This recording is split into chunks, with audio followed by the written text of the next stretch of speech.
अब हमारे यहां एक नियम है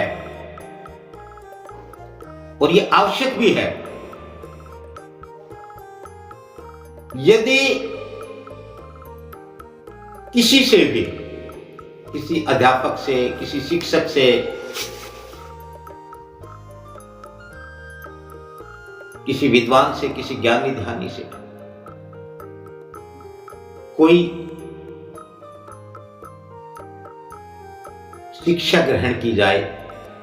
अच्छी बात ग्रहण की जाए, उनसे अच्छी बात, उनका अनुभव जाना जाए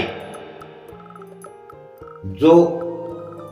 जीवन के लिए अति उपयोगी है, तो उसकी गुरु को,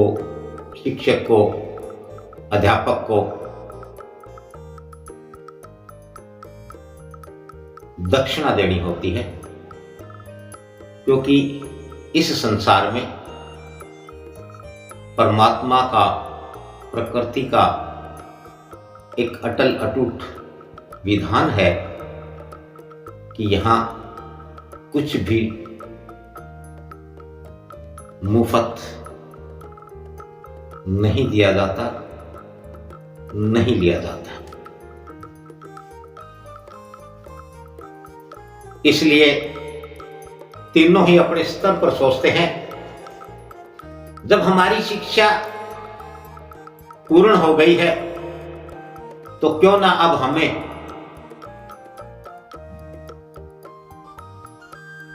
अपने गुरु प्रजापति जी से दीक्षा, एक उपदेश, एक वो मूल मंत्र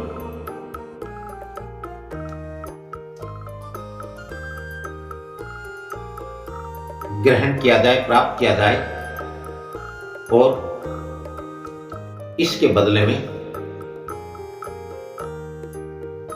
गुरु जी को दक्षिणा दी जाए। तीनों तय करते हैं कि सबसे पहले गुरु प्रजापति जी के पास कौन दीक्षा हेतु जाए। तो तय हुआ कि सबसे पहले देवता दीक्षा के लिए जाएंगे और गुरु को दक्षिणा भेंट करेंगे। इस प्रकार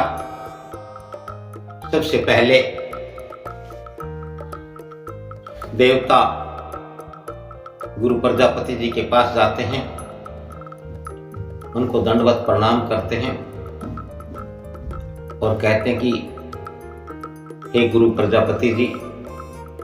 आपके आदेशानुसार हमारी शिक्षा पूर्ण हुई,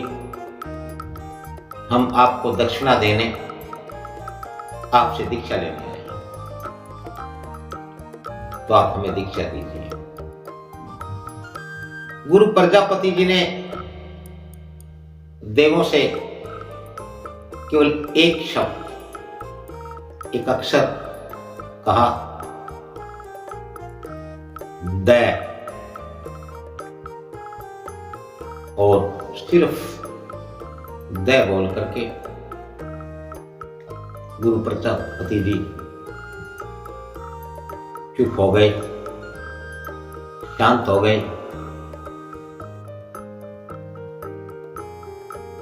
तो देव,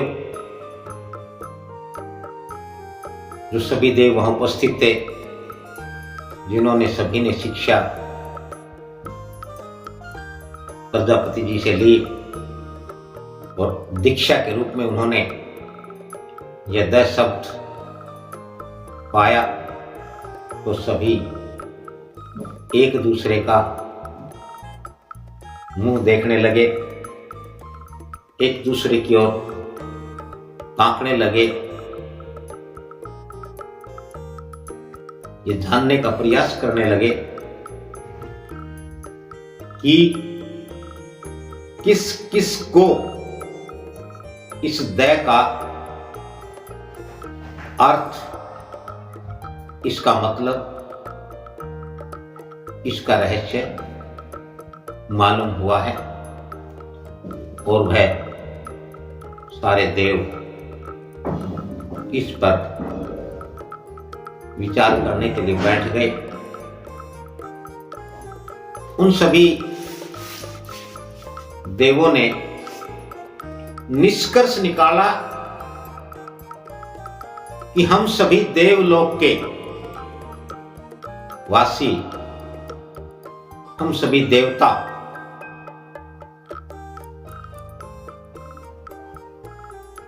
इंद्रियों के भोगों में,